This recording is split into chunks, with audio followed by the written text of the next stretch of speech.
We participate in Safe Bar, which is basically a training program for the bars to minimize overconsumption, to work with us in case they have issues. And our goal is not to just be out there and get people. Our goal is to prevent it. So I mean, you'll see our officers at night sometimes in the parking lots and stuff, and they're stopping people from getting in their cars, not letting them drive off and then pulling them over.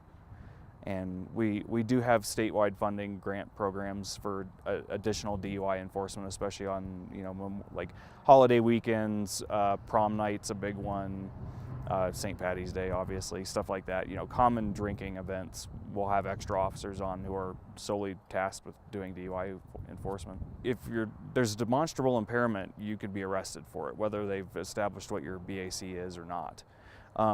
Court-wise, if you're above a .05, you're considered driving mobility impaired.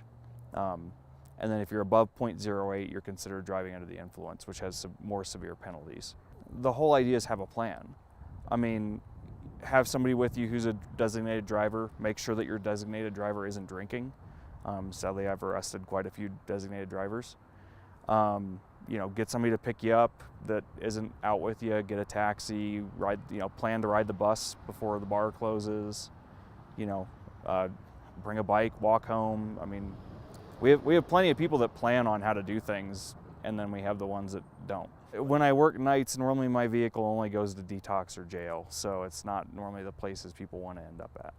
Obviously, driving under the influence, whether it's alcohol, marijuana, or some other drug, is against the law. And so our folks are out there, much in the same way they're looking for alcohol violations, or under the influence drivers are doing the same with marijuana.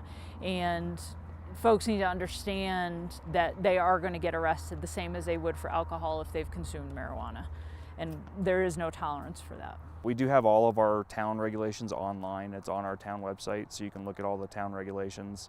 But ours mimic all of the statewide laws, so that you can't drink alcohol in public, you can't drive drunk, you can't drink if you're under 21, period. So they shouldn't be any different than what you've already expected being an adult in Colorado.